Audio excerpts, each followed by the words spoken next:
Yeah, well, I've been very fortunate to enter the women's college coaching world at a very young age. So I got my undergraduate degree at Wake Forest University, where I played 4 years of soccer, and then I went to Auburn for graduate school.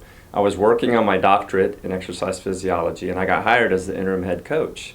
So I was actually the youngest D1 women's soccer coach at the time, and after I did that, I knew that's exactly what I wanted to do for the rest of my life. So I went from Auburn to Ole Miss, where I spent 15 years, had an amazing time there, and I was fortunate from that point to go to the University of Georgia for 5 years, and here I am at Lamar.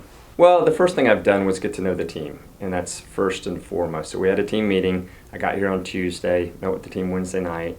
We had individual meetings throughout the day. So I just want to get to know them, their personalities.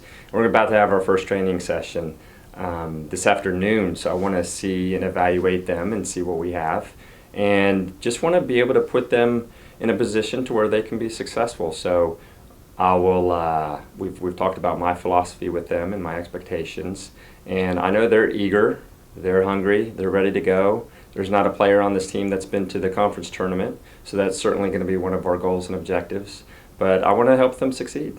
Yeah, well, everything I believe starts with hard work. So we want to lay down a very solid foundation. We'll talk about our core values as we go through the spring season. I shared a few of them with them during the meeting, but I think they understand that this is going to be a team that works extremely hard.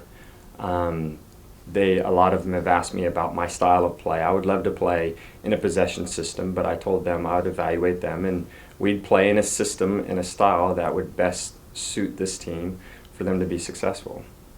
Well, I think I bring a lot of experience, so there's really no substitute for experience. I've been a head coach in the SEC for 21 years, and I'm constantly learning, so I continue to learn, and that will be no different this year.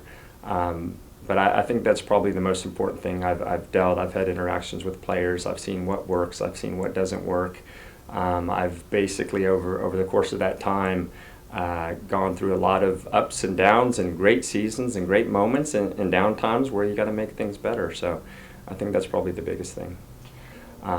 Just excited to get underway. I took a little sabbatical from coaching, so I'm really eager to get back on the field.